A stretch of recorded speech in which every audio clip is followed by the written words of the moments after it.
Sejam bem-vindos, Pedincast 75, para falar de um tema muito frequente na UTI. Na realidade, acho que é frequente em qualquer lugar, né, Arnildo?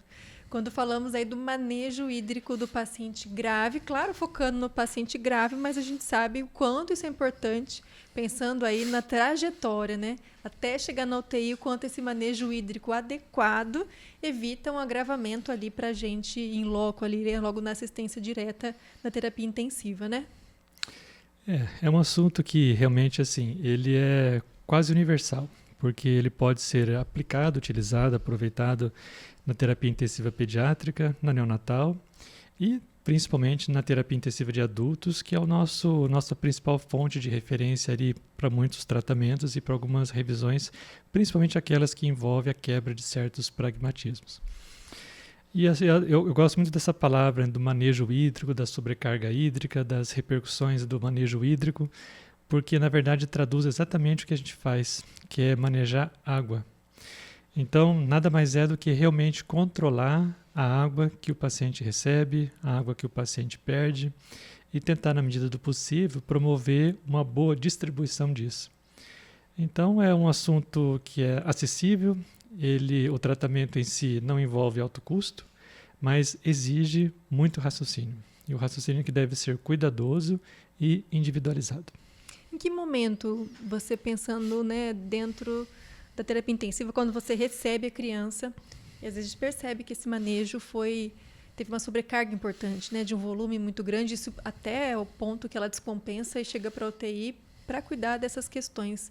Em que momento que você percebe que esse manejo hídrico ele deve ser pensado e planejado nas diversas situações?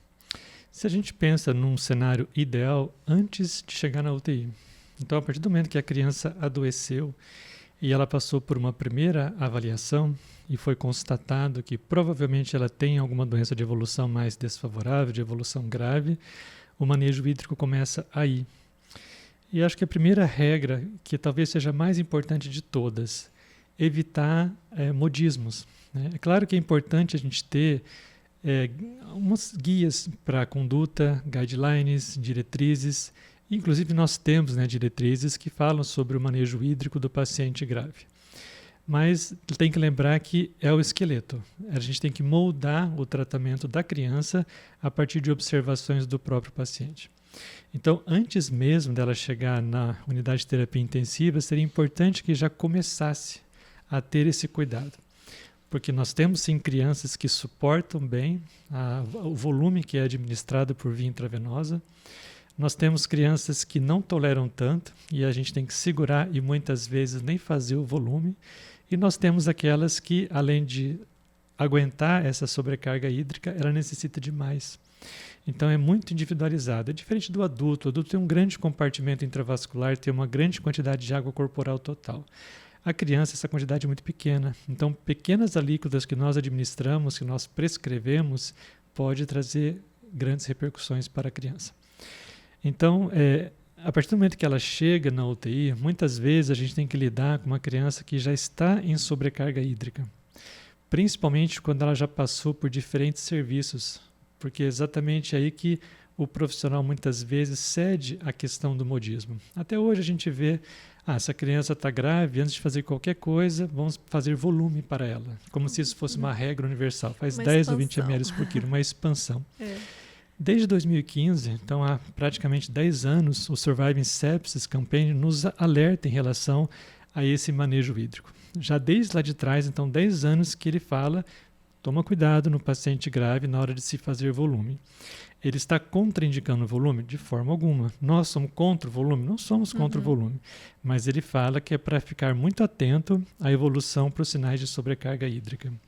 E na sua revisão mais recente, que ficou ali entre 2020 e 2021, aí ele traz isso de uma maneira muito mais categórica, dizendo inclusive que só faça volume se realmente a criança apresenta hipotensão arterial. Ainda assim, com uma retaguarda de terapia intensiva próxima e sempre atento aos sinais de sobrecarga hídrica. Esse eu acho que é o mais importante. Vamos definir manejo hídrico nessa questão. O clássico e óbvio é a questão da expansão, né, que é uma coisa que realmente a gente percebe que às vezes pesa a mão ali dependendo da situação.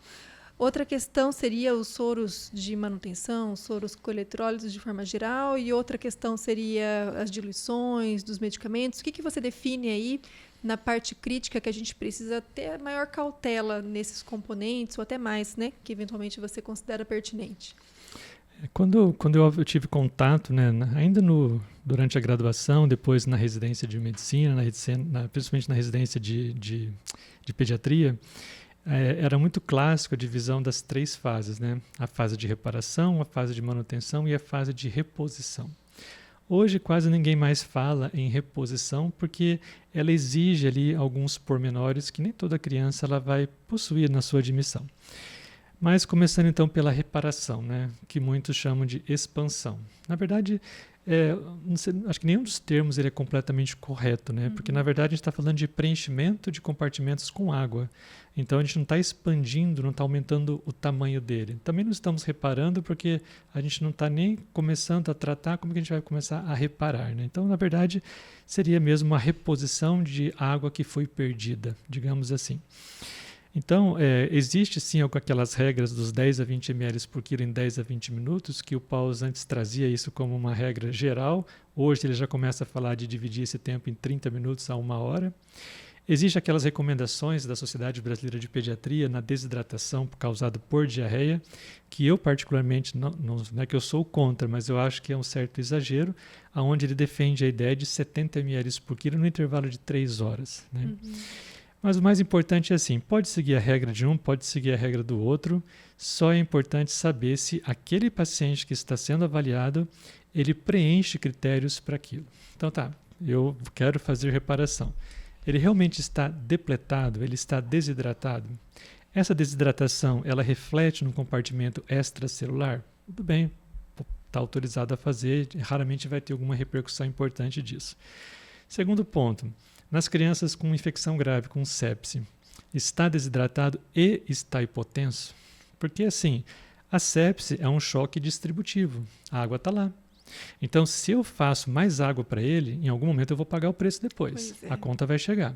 E vai chegar na UTI. E é uma conta que a gente leva 1 semana, 2 para pagar, né? Então, é um gasto que é feito em 30 minutos, 1 hora, mas que para consertar isso leva de 1 a 2 semanas, incluindo as repercussões de um estado de hipervolemia. Então, é muito importante fazer essas perguntas, né? Saber se ele precisa porque ele está desidratado, ele está depletado, ele precisa porque ele está hipotenso, mas analisando com muita cautela nas crianças com sepse principalmente. E por fim, ele tem comorbidade? Ele realmente suporta? Ele não tem cardiopatia? Ele não tem alteração glomerular, alteração de uma doença nefrológica? Ele não tem uma doença pulmonar crônica obstrutiva que pode gerar ali sobrecarga hídrica também devido ao mau aproveitamento pelo leito vascular pulmonar? Então é muito importante analisar para não tomar medidas. E o segundo ponto importante, falando só da reparação, da expansão, é aquela questão, né? Tá, eu prescrevi 20 ml por quilo.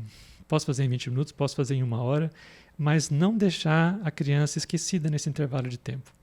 Então, por mais que a gente escolha um determinado volume para ser administrado, pelo menos 1 ou 2 vezes durante essa fase de expansão / reparação, avaliar se o fígado não está aumentando de tamanho, se não começou a estertorar, se não começou a fazer edema palpebral.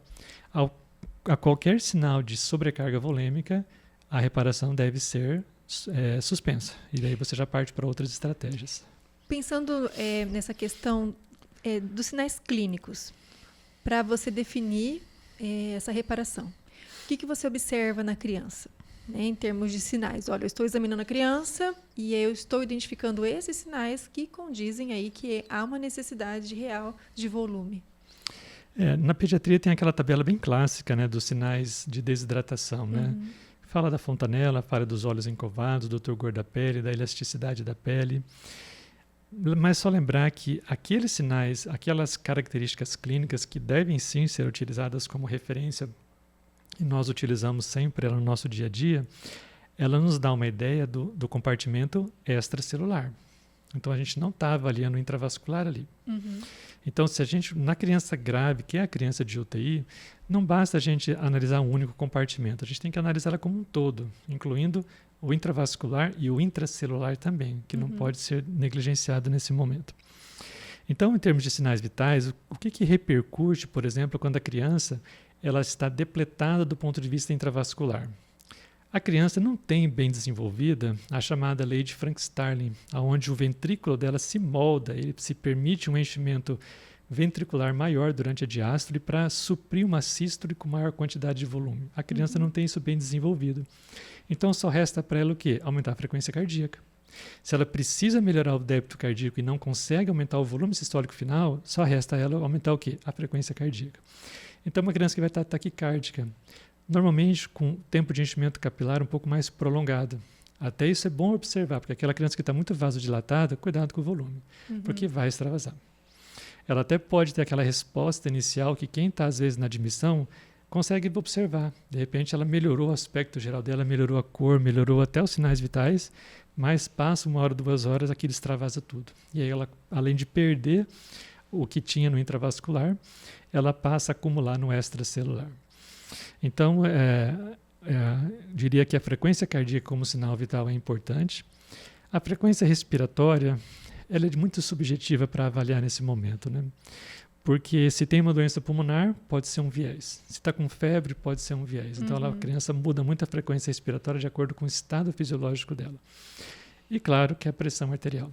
Então, a pressão arterial, principalmente a pressão arterial sistólica na urgência e depois a pressão arterial média na manutenção, é importante que a gente fique monitorando. Ai, que é um desafio, né?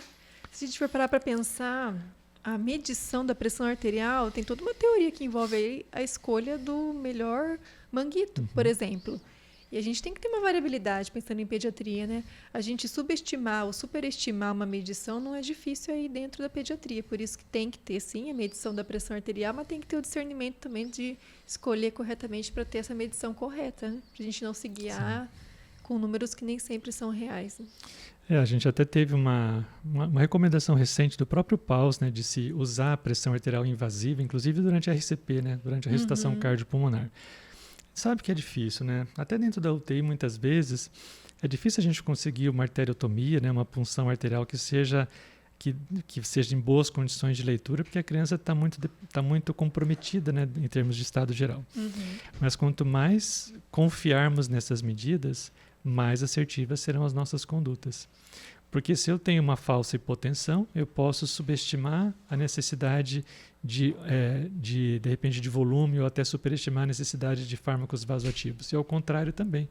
Se eu superestimo a pressão arterial, eu posso subestimar a volemia e, ao mesmo tempo, subestimar o fármaco vasoativo. Então, seria importante que a gente realmente confiasse e evitar os outliers, né? Medidas que são muito diferentes da média, desconfiar, né? Medir de novo, mudar o braço, mudar o local onde está sendo mensurada a pressão arterial. Débito urinário? Débito urinário, ele é essencial, né? Então, esse já é mais fácil a gente conseguir cateterizar a bexiga do que muitas vezes cateterizar uma artéria numa criança que está muito comprometida. O cateterismo vesical a gente consegue fazer até na criança em parada cardiorrespiratória, né? Então, esse é importante e ele é essencial, né? Não tenho condições de fazer um cateterismo, mas eu consigo pesar as fraldas, mensurar de alguma maneira, a gente faz com o que está ao nosso alcance, né? O que não pode é deixar de aproveitar o que a gente tem. E o débito urinário, ele é muito importante porque ele representa, sim, o estado de desidratação, muitas vezes, uma diurese mais concentrada, diminuída, ou a ausência de diurese nos faz pensar que está faltando volume para essa criança. Não é 100%, porque às vezes o volume está lá, mas está no local errado. E o fato de apresentar diurese durante o tratamento é uma informação importante. Então, acho que mais do que fazer o diagnóstico é fazer o acompanhamento. Então, quando a gente está tomando as primeiras medidas, a gente percebe que a criança aumenta o débito urinário, aquela urina de característica menos concentrada, é porque está sim tendo ali um aproveitamento melhor do volume que está sendo administrado. E é um excelente marcador de débito cardíaco, né? Então, isso é clássico, né? Já desde os primeiros artigos do professor Joseph Carcillo, que é de 2000 até 2003, ele colocava que é muito fácil monitorar o débito cardíaco na criança. É barato e não precisa de equipamento, porque basicamente seria o quê? O tempo de enchimento capilar, né? A perfusão periférica, o estado mental, consciente, não consciente, sonolento, não sonolento e o débito urinário. Então a gente não precisa de gastar para saber se a criança tem ou não sinais de baixo débito cardíaco. Sabe que isso é uma coisa que eu levo para a sala de aula também, né?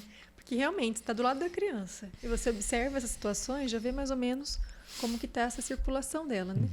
Como que ela tem se comportado ali clinicamente. E aí, isso muito focado nos cuidados com a reparação, né? Outros aspectos que envolvam, né, manutenção, enfim, como que isso é visto nesse manejo? A manutenção, né, assim, a gente também tem sempre procurado orientar, porque a pediatria ainda traz, né, não vou dizer um estigma, porque a gente até deve, né, a eles, né, a questão da fórmula de Holiday-Seeger.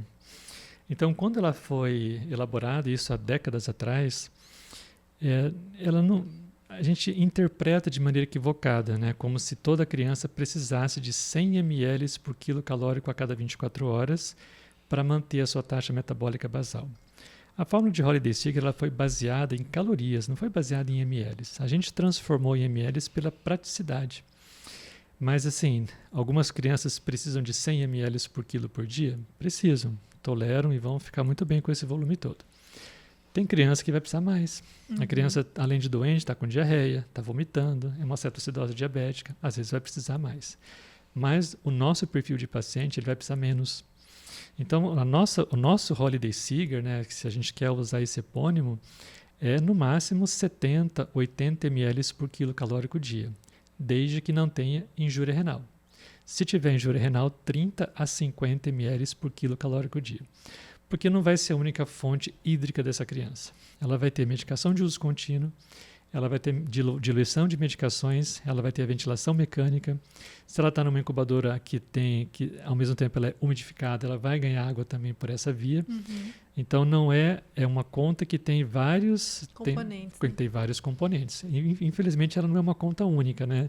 O que entra menos a diurese é igual ao balanço hídrico. O balanço hídrico é muito mais do que isso, né? Isso é uma coisa interessante para quem está começando, né? O pessoal acha que é simplesmente o que entrou, o que saiu, subtrai ali, né? Soma, subtrai e pronto, dá ali o balanço. Mas na realidade tem tanta coisa envolvida, né? Sim. Se está na incubadora umidificada ou não, se está num berço aquecido, né? Se está em ventilação mecânica. É bem mais complexo do que a gente imagina, né? São muitas entradas e não dá para esquecer a ventilação mecânica, não dá para esquecer a umidificação térmica do ambiente, não dá para esquecer a água endógena, né? Nós produzimos água o dia todo, né? Então a gente não pode esquecer disso também, assim como as perdas, né? Não é só diurese, é evacuação, é suor em criança que tem perda excessiva, né? Febre, taquipneia, as chamadas perdas pela respiração e as perdas cutâneas que não devem ser subestimadas, né? Isso faz parte da avaliação, né? E aí, pensando nesse cuidado, quando essa criança chega para você, acho que ela vai chegar em duas situações, né? Ou ela vai chegar, às vezes, depletada, ou, às vezes, ela vai chegar encharcada. Como que você encara a condução nessas situações? Porque tem criança que realmente vai estar lá com o hemodinâmico todo comprometido e está muito encharcado, e você percebe pelos sinais clínicos que você comentou, né? Um fígado mais rebaixado, está estertorando, né? E você percebe que ela tem outros sinais que demonstram um edema, um extravasamento importante ali de fluido.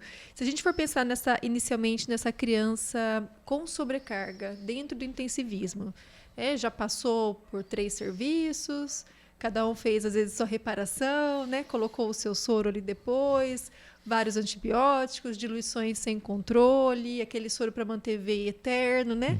E de repente ela chega para a gente nessa situação anúrica, muitas vezes também, né? Já nesse grau mais crítico. Como que você conduz? Resumidamente, né? Não dá para a gente entrar em tantos detalhes aqui, mas para dar alguns insights para quem está nos ouvindo. É muito mais comum a gente receber a criança numa situação de estar mais edemaciada, de estar mais com sobrecarga hídrica, sobrecarga volêmica, do que uma criança depletada. Certo. Tanto é que, assim, onde que a gente ainda faz muita reparação? Na criança com cetoacidose diabética e na criança queimada. Então, aí sim, por diferentes mecanismos, ainda assim, a gente tem fugido daquela regra cega, a gente segue a regra sim, mas não se cegar perante ela. Mas, na maior parte das vezes, o que a gente recebe é a criança que está com sobrecarga hídrica. O nosso primeiro impulso, e não está errado, digamos assim, é prescrever diurético. Mas assim, a gente tem que pensar que, inicialmente, o nosso organismo ele passa por alguns estados fisiológicos quando nós estamos perante um agravo. principalmente agravos que envolvem o catabolismo celular, né? Então, uma criança com sepse, uma criança com traumatismo múltiplo, uma criança que passou por um procedimento cirúrgico de grande porte, com anestesia e tempo intraoperatório muito prolongado, ela está exposta a um catabolismo muito intenso. Então, existe uma sobrecarga do sistema nervoso autônomo, onde o nosso organismo ele fica desesperadamente ávido por calorias, né? Então, ele tem que receber calorias de alguma forma. E nesse meio tempo, a criança ela passa por um estado onde ela precisa, a criança e o adulto também, né? Onde ele precisa economizar volume. Então, naturalmente, nas primeiras 24 a 72 horas de um agravo, o nosso organismo ele passa por um estado fisiológico e temporário de síndrome de secreção inapropriada do ADH, do hormônio antidiurético. Apesar do nome ser uma síndrome inapropriada, é uma síndrome inapropriadamente alta de liberação do hormônio anti-DH. Boa observação. É alto, né? Porque ele pode confundir mesmo. Porque a tendência é aumentar o hormônio antidiurético para economizar volume, porque o corpo entende que se perder volume ele vai piorar. Então ele já passa por essa tendência de retenção hídrica. Quando a gente administra o diurético, a gente está exercendo um efeito antifisiológico.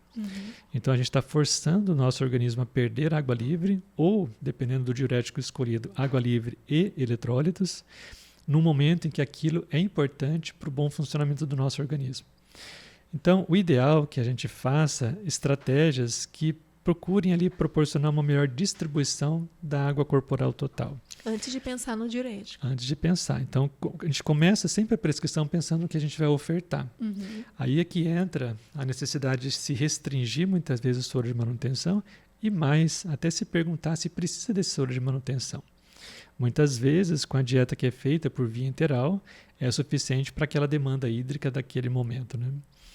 Segundo ponto, assim, é procurar evitar as infusões muito rápidas de qualquer tipo de medicação, porque já está sobrecarregado. Tudo que entrar vai sobrecarregar mais ainda.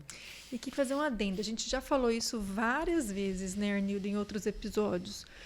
A gente tem que tomar cuidado com quanto dilui, né, esses medicamentos.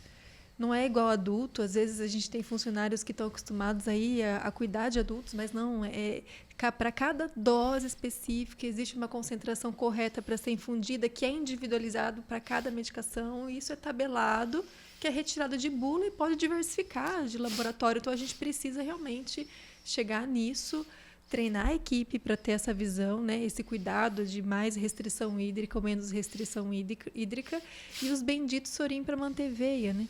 Que é uma coisa que ainda se tem esse medo de salinizar acessos venosos de pequeno calibre, particularmente os piques, né? Se a gente for falar de um French, 1.9 ou 2, mas aqueles que já estão com 3, ou um duplo lumen, né?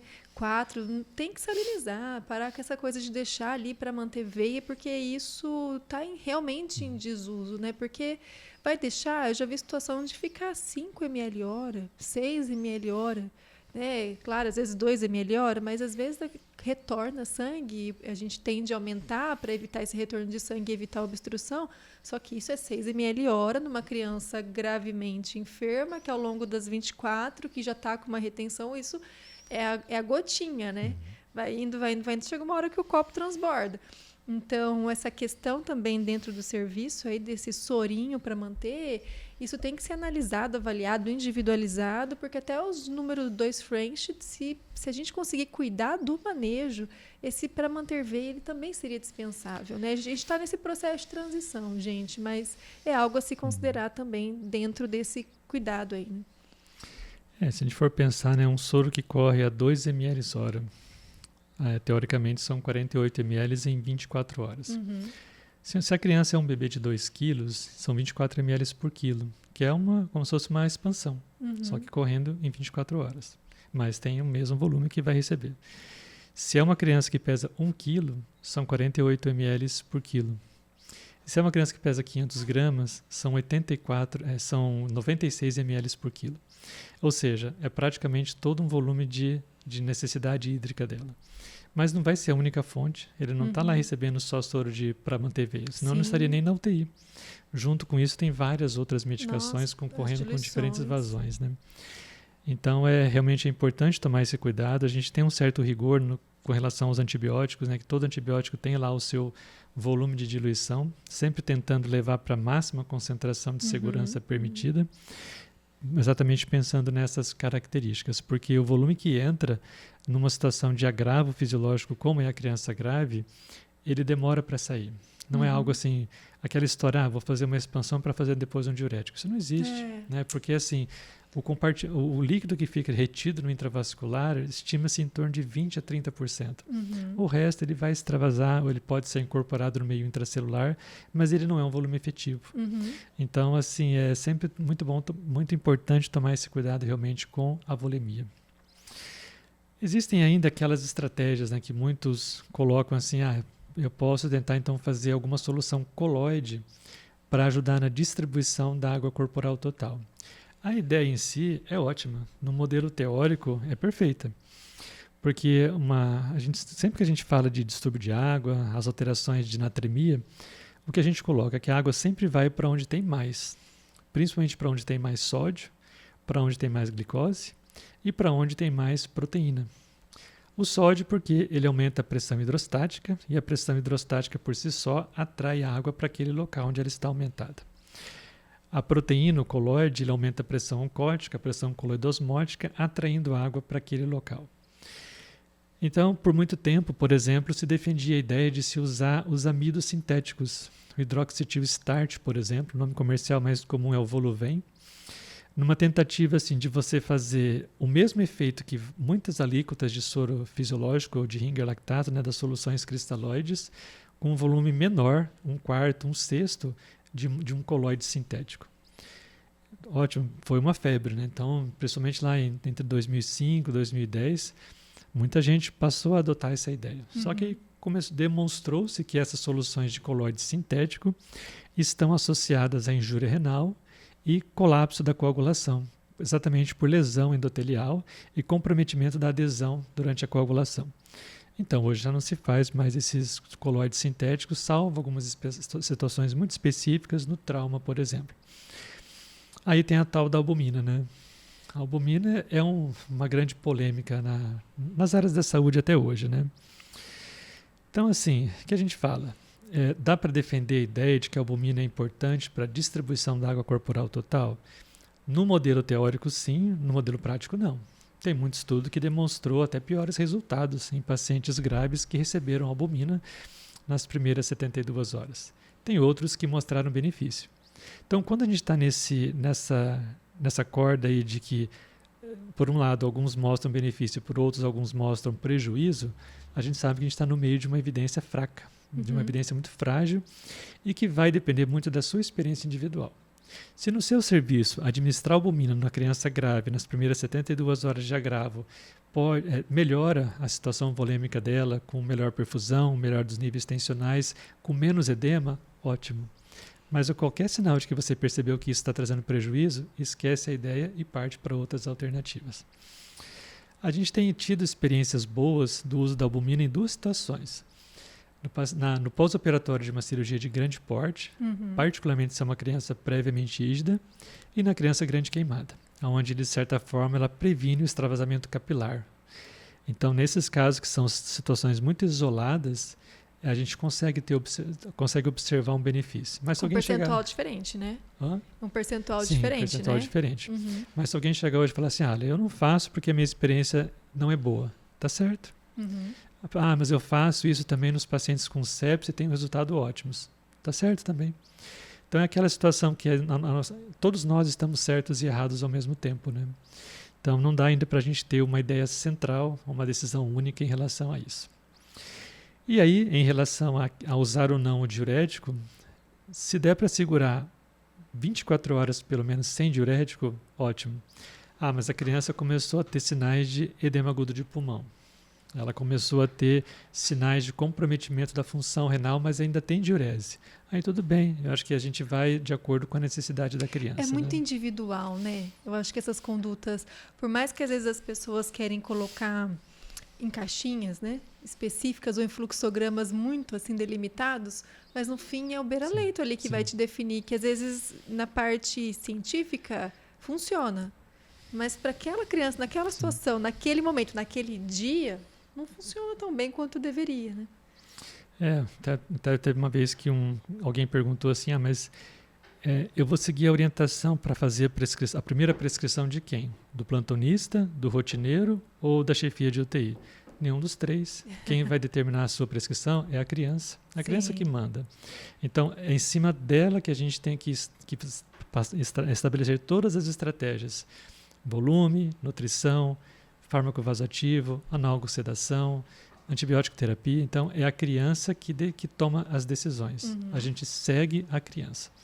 E segue enquanto ela tiver qualquer luta, né, pela sobrevida dela, a gente segue e estar sempre muito aberto para quando as coisas começarem a não ir de acordo com a nossa expectativa, para e começa de novo, do ABC. Rever todo o processo para tentar identificar aonde que a gente está cometendo não vou dizer erro, né, mas a gente não fez uma interpretação correta do que ela precisa.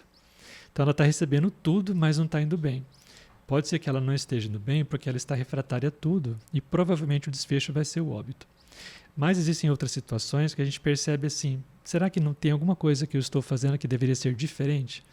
Então, a todo tempo, ter essa cabeça aberta. Não uma vez por dia, quando a gente vai evoluir de manhã, mas o tempo todo. Então, ficou ali do lado do leito da criança, olha as bombas de fusão, olha o aspecto geral da criança, olha os sinais vitais, tem uma ideia mais holística ali daquele leito, né? Não só focar num órgão e sistema específico. A gente está lidando com uma disfunção orgânica múltipla, então você tem que olhar a criança como um todo, literalmente dos pés à cabeça, mas internamente também assim. É complexo, né? É complexo. E aí, do diurético, como que funciona? Vamos fazer o diurético. Tem algum específico, né? Como que vocês conduzem aí? Ou se vai ficar de horário, ou se faz só para aquele momento? Como que você define isso na prática clínica? Idealmente, você tenta, nas crianças que não estão anúricas, né? Você faz uma dose e vê o efeito. Às vezes a gente faz uma dose de diurético, a resposta é quase nada. Mas teve crianças, a gente fazia um diurético e ter 15 ml quilo hora depois de diurese. Então a gente sabe que nesse não dá para forçar o diurético, porque vai depletar na segunda dose, né? Então é sempre importante fazer uma dose, como se fosse uma dose teste mesmo, e ficar atento. Mas também assim, ter convicção disso. Porque se é aquela história, eu vou fazer diurético e teve poliúria, então deixa eu fazer um pouco de volume, vou fazer uma expansão. Aí demaciou um pouco, eu faço diurético de novo. A gente não se decide. É como se a gente estivesse enchendo um recipiente com o fundo aberto. Então, ou você enche o recipiente e trabalha com ele cheio, ou você aceita que ele esteja pela metade, ou você aceita que ele esteja quase seco. Então, depende da criança. O que não dá é para ficar colocando e tirando volume ao mesmo tempo, porque isso leva a uma fragilidade do endotélio muito grande. Mas tudo bem, decidimos que vamos usar o diurético, que tem uma indicação bem fundamentada ali. O diurético mais eficiente que a gente tem nessas situações é a furosemida, porque a furosemida é um diurético de alça de Henle. Então, ela ajuda na eliminação principalmente da água livre. E junto, como o canal é comum e a via de excreção do potássio é comum, pode haver uma perda de potássio também. E aí você tem a opção, mas eu quero que ela perca volume, mas eu quero tentar economizar um pouco o potássio. Aí vem na nossa cabeça a espironolactona, porque a gente vem desde a faculdade aprendendo que é um diurético poupador de potássio. Mas na verdade eu nem sei se é um diurético, porque assim, eu acho que a espironolactona é um fake, né? É um diurético fake, porque ela não atua diretamente no sistema renal. A espironolactona, ela compete com a aldosterona. A aldosterona é o hormônio liberado no final da cascata renina-angiotensina-aldosterona que vai levar o quê? A retenção hídrica. Então, essa questão da retenção hídrica é mediada pela aldosterona. Então, se eu administro uma medicação que compete pelo mesmo receptor, o corpo produz aldosterona, mas ela fica livre e não se liga no receptor específico. Então, eu anulo o potencial de retenção hídrica. Se eu não estou retendo, eu estou eliminando. Então, acho que é algo normal. Então, não é que a espironolactona exerça um efeito diurético primário. Ela faz um efeito diurético indiretamente, porque ela anula a tendência do nosso corpo de fazer a retenção hídrica. E por outro lado, se a gente quer às vezes assim, além de manter a perda de água livre ou eliminação do excesso de água livre, a gente precisar também de um pouco de natriurese, de perder sódio também, para não entrar num estado de hipernatremia, aí é interessante associar a hidroclorotiazida. A hidroclorotiazida, sim, é um diurético com ação primária, mas que atua em túbulos distais. Então, ao atuar nos túbulos distais, além dela abrir os canais de água, ela abre também os canais de sódio. Então, acaba perdendo o sódio junto. Então, quando às vezes a situação está naquele limite da injúria renal, e a gente sabe que quanto mais hipervolêmica ela ficar, quanto menor for a diurese, maior é a chance dela precisar de um tratamento de substituição renal, aí a gente parte para tudo, né? É a tal da chamada terapia diurética multimodal. Então, um diurético atuando na alça de Henle, um diurético atuando no túbulo distal e a espironolactona tentando modular a questão de retenção hídrica daquele organismo. E aí, pensando, o que não pode faltar de exames laboratoriais para ajudar em tomada de decisão? A gente sabe que às vezes a criança ela é submetida a exames laboratoriais, mas com um pedido de uma enxurrada de exames, vem aquele monte de resultado e às vezes chega a ser até um distrator, né? Então, em vez de ser um exame direcionado que vai te ajudar, você tem um achado que te confunde ainda mais. Então, nessas situações, pensando que eu preciso fazer essa avaliação e eu tenho essa tecnologia para me ajudar, não somente a parte clínica, a avaliação do exame físico. O que não pode faltar? Se a gente pensasse no organismo que está devidamente equilibrado, ele perderia tudo de maneira proporcional ao que ele ganha. Mas não é o nosso paciente, né? Então, se a gente está ali necessitando de manejar essa questão da perda hídrica, meio que forçando ele a perder líquidos, mas a gente sabe que também ele perde eletrólitos. Não existe um diurético perfeito. Todos eles vão induzir uma perda eletrolítica importante. Então, nessa questão do manejo hídrico, as decisões elas não são dependentes do exame laboratorial, mas as medidas complementares sim. Então é importante ter os eletrólitos bem avaliados. Então o sódio nos dá uma ideia de concentração, de diluição, desde que não tenha uma tubulopatia perdedora de sódio. O potássio é extremamente importante, mas a gente sabe, nós conversamos aqui recentemente num podcast com o professor Alexandre, que o potássio ele é muito lábil, né? Se eu meço o potássio agora, daqui uma hora eu peço outra medida, pode ter dois valores completamente diferentes por ser um íon intracelular. É importante ficar de olho no cloro. A gente sempre esquece do cloro, né? Mas lembrar que o estado de hipocloremia ou de hipercloremia interfere diretamente no prognóstico do paciente.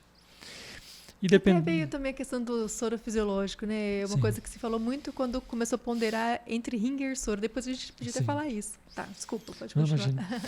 E além disso, os outros eletrólitos, como por exemplo cálcio e magnésio, que não são ali de reposição rápida no momento de agravo mais importante, mas que devem ser acompanhados nas 24 horas, por exemplo, da admissão. O que a gente não pode esperar é fazer julgamento da função renal em cima de ureia e creatinina. E isso é do passado. Então, claro que a gente pede ureia e creatinina, a gente pede mesmo, porque faz parte, inclusive, do PRINSM, né, do score de admissão. Mas quando eu faço o diagnóstico de injúria renal, que muitas vezes é secundária à sobrecarga volêmica, e eu espero aumentar a ureia e aumentar a creatinina, eu já estou na fase terminal da injúria. Então, antes mesmo disso, o débito urinário, o balanço hídrico diário, o balanço hídrico acumulativo nos primeiros dias de internação, nos dão uma ideia muito sensível sobre a questão da função renal dessa criança. Então, para o manejo hídrico em si, as primeiras decisões são totalmente clínicas e independentes de achados laboratoriais, mas exames básicos como a gasometria para ver a acidose ou alcalose e os eletrólitos são importantes para as condutas secundárias, porque a gente vai fazer depois de estabilizada a criança. Tá, agora eu vou voltar para aquilo. Soro fisiológico ou Ringer lactato? Se eu pudesse fazer o que eu gostaria de fazer, nenhum dos dois, né? Porque daí eu escolheria o Plasma Light, que seria o líquido perfeito, né? Mas entre os dois, e a maior parte dos serviços no Brasil contam com os dois apenas, o Ringer lactato. Porque a tendência ela é uma evolução histórica muito constante, né?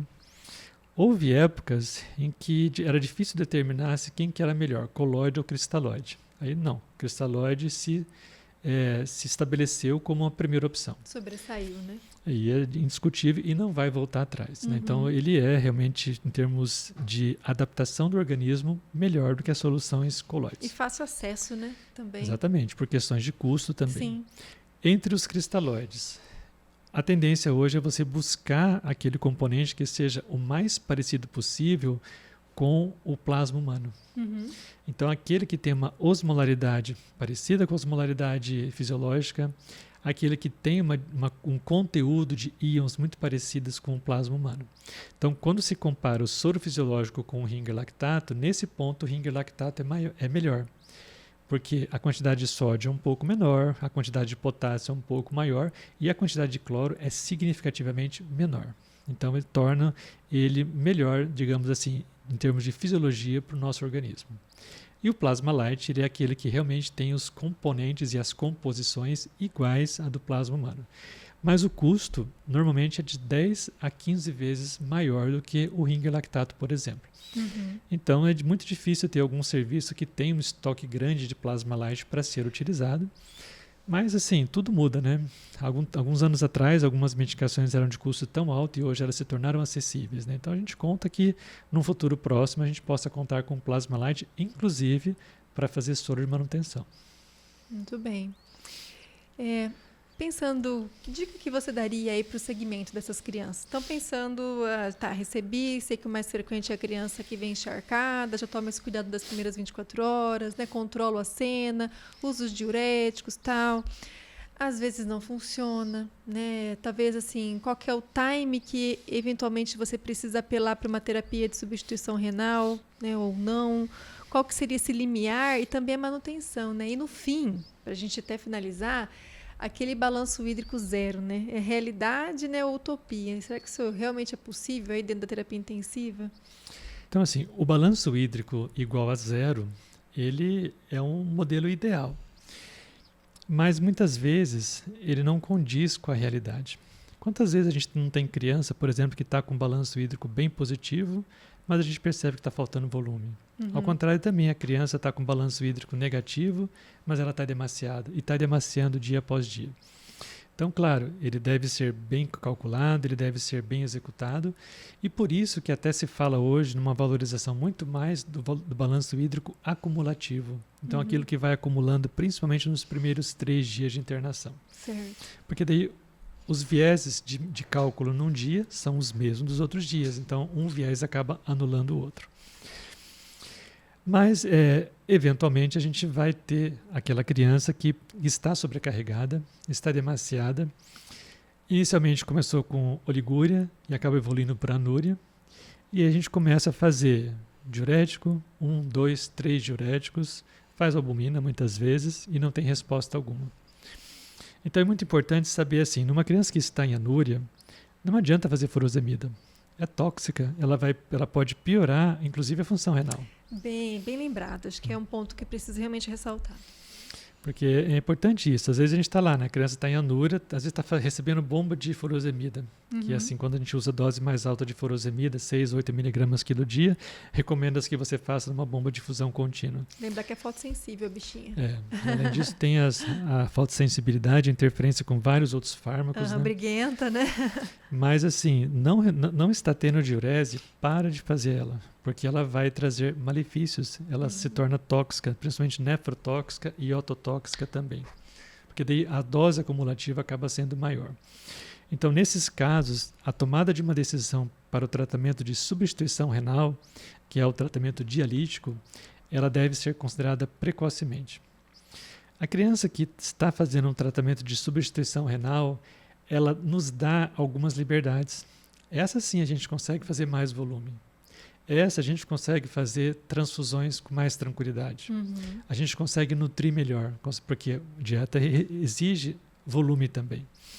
Então, o tratamento de substituição renal, principalmente a hemodiálise, nas suas variações, né, hemofiltração, hemodiafiltração, ela é extremamente importante. Tanto é que naquele mesmo nível que está o ECMO, está a hemofiltração contínua. Então, é uma medida que salva a criança, né, que tira a criança de situações clínicas bastante desfavoráveis. Então, por nos dar essa liberdade, né, de fazer mais volume, de tratar melhor do ponto de vista hemodinâmico, nutricional e respiratório, ela deve ser cogitada, ela deve ser considerada da maneira mais precoce possível. Nós temos crianças que já chegam para nós com indicação de hemodiálise, que são aquelas que quanto antes a gente já passar um catéter de hemodiálise e começar o tratamento, melhor ainda. Felizmente, nós estamos num serviço em que a gente pode contar com a equipe de nefrologia, equipe de hemodiálise 24 horas por dia, 7 dias por semana, sempre com muita disposição e fazendo diferença para o nosso paciente.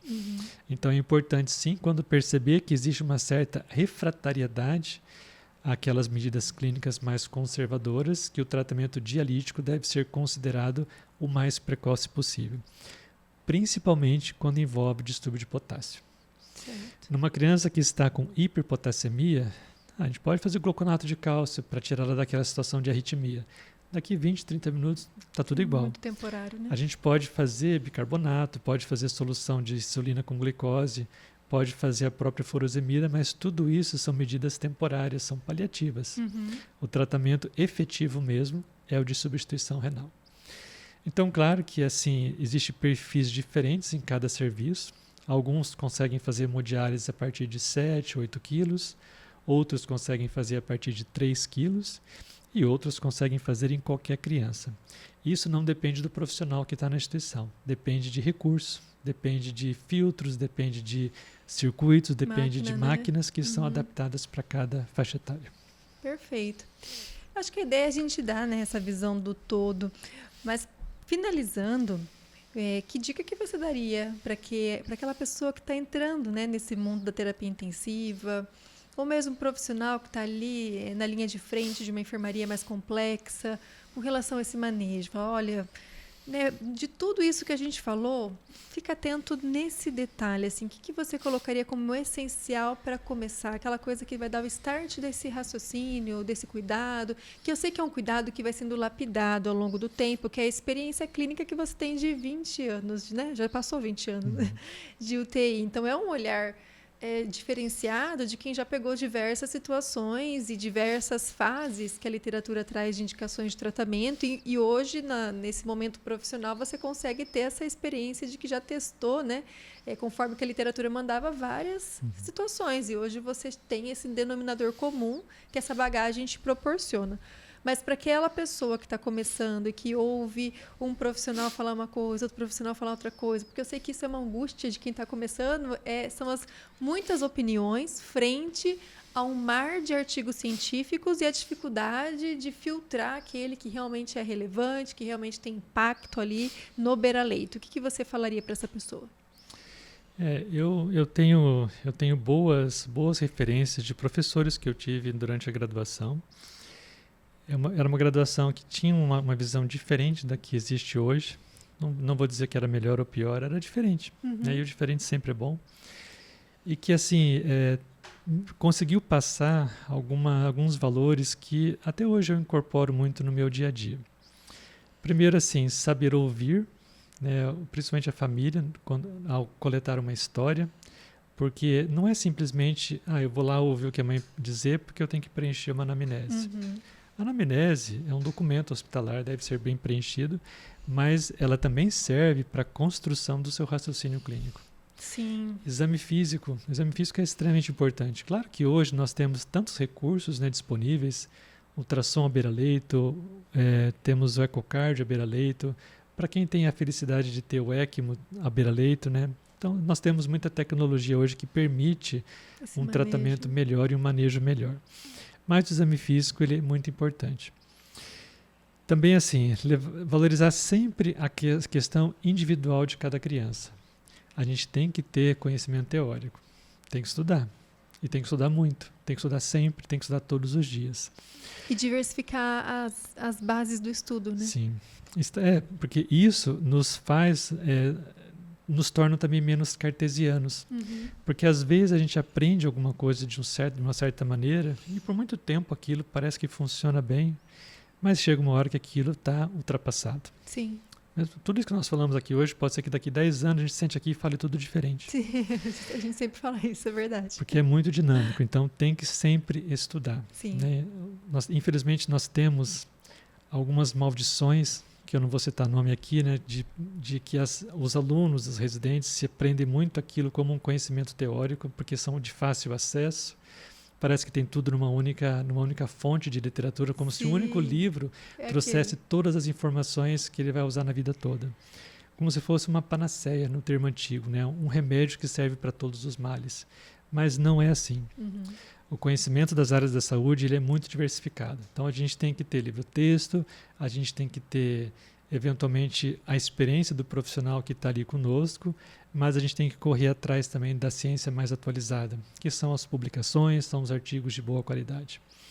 Então tem que ter isso para a construção do raciocínio. Uhum. Então o raciocínio é um grande quebra-cabeça, que às vezes a gente está com todas as peças voltadas para baixo. Então não vou conseguir montar um esquema de tratamento que seja adequado para aquela criança. Então primeiro eu tenho que virar todas as peças para cima. Eu tenho que conhecer a criança. Então revirando essas peças. E a partir disso a gente começa a fazer os encaixes. E às vezes a gente percebe que está encaixando tudo errado. Então tem que saber assim, às vezes eu vou ter que embaralhar tudo de novo e começar. Não pode desistir. A gente não pode desistir. E às vezes a gente está com ele quase pronto, mas está faltando uma ou duas peças que ainda a gente não conseguiu encaixar. Então procura rever o que está acontecendo, o que eu posso fazer para encaixar tudo aquilo. A partir do momento que a gente, agora eu sei que eu estou no caminho certo, ou que aquilo que o meu julgamento crítico considerou como certo, eu estou tranquilo que eu estou fazendo tudo que está ao meu alcance, tudo que eu posso fazer nesse momento, aí a gente sabe que a decisão é de quem? É do próprio paciente. Então, eu acho que é importante a gente ter isso. Às vezes, infelizmente, a gente tem o óbito como um desfecho dessas crianças. Mas se eu sei que eu consegui oferecer para ela tudo que estava ao meu alcance, se eu conseguir entregar para ela todo o meu potencial de raciocínio e construção de hipóteses para formar metas de tratamento, eu sei que eu fiz o que eu pude. E, infelizmente, talvez ela tenha chegado tão grave para nós que não tem mais tempo de reverter aquela situação. Mas o importante é isso, a gente não pode deixar de esgotar tudo aquilo que está ao nosso alcance. Ninguém tem uma UTI perfeita. Uhum. Nem nos Estados Unidos e no Canadá as UTIs são perfeitas. Todo mundo tem alguma coisa que falta. Sim. Então a gente tem que saber explorar tudo que está ao nosso alcance. Não adianta a gente ter, por exemplo, um computador, um respirador, que é como se fosse uma Mercedes, e a gente dirige aquilo como se fosse um Fusca, né? Por mais que eu adore o Fusca, né? Mas assim, tem que explorar bem o recurso tecnológico que nós temos. E às vezes a gente tem muita tecnologia que a gente nem sabe que tem, que está escondida ali sob os nossos olhos. Perfeito. Muito. Me vem, né, pensando o quanto que a gente vem com esses episódios, e até um podcast, ele agrega muito, né, nessa jornada. E tá aqui um podcast que teve aí, não sei, talvez 1 hora de duração, que já vai agregar no seu discernimento crítico, clínico, associado ao que você já leu, à prática que você tem, que vai te dar alguns insights, falar, poxa, não pensamos por esse lado, uma experiência diferente, mas que a gente pode agregar, e a gente recebe tantos, né, Arnildo? Tantos feedbacks de pessoas que ouvem os podcasts, os pedcasts, falam, não, realmente tem agregado, e é isso que a gente tenta fazer aqui. Trazer um pouco dessa literatura, dessa expertise, das formas como as coisas são conduzidas, que às vezes é diferente, não estamos falando nem que é certo e que é errado, mas que dá esse insight, né? Uma forma diferente aí de ser conduzido. Assim, a gente escolheu fazer isso porque gosta, né? Exato. Eu acho que cuidar de paciente grave, ele não é fácil mesmo, né? Muito difícil. Uhum. E eu sempre valorizei muito aqueles, por exemplo, nós temos nossos residentes, aquele residente que entra na UTI com sangue nos olhos, né? Você sabe que ele vem ali com a disposição total para entregar o melhor tratamento possível, né? Porque assim, a criança e a família estão no momento mais frágil da vida delas. A gente é a única esperança que eles têm. Então a gente não pode brincar com isso, né? Tem que exercer da melhor maneira possível. E essa flexibilidade também dos profissionais que entram para esse meio, saber que não existe verdade absoluta. Então, esse conhecimento moldado aí com as evidências e com a experiência, elas são essenciais, né? É fácil apontar Sim. o que o outro fez. Mas falar do plantão que já passou, exatamente, né? O tal do profissional do dia seguinte. O mais importante é avaliar prospectivamente. Problemas que passaram a gente resolve depois, Sim. mas naquele momento é pensar dali para frente. É. E se você gostou, né, dessa linha de raciocínio e não conhece, gente, tanto o PEDIM-ENF quanto o PEDIM são aulas assim direcionadas com evidência, com expertise, com uma conversa com vocês, mostrando, né, como fazemos, embasado em literatura e dando, inclusive, essas referências para vocês lerem, aprofundarem e também chegarem às conclusões pessoais de vocês. Tanto o PEDIM quanto o PEDIM-ENF foi uma idealização aí que surgiu, né, ao longo desse último ano e que tem nos agraciado com grandes realizações.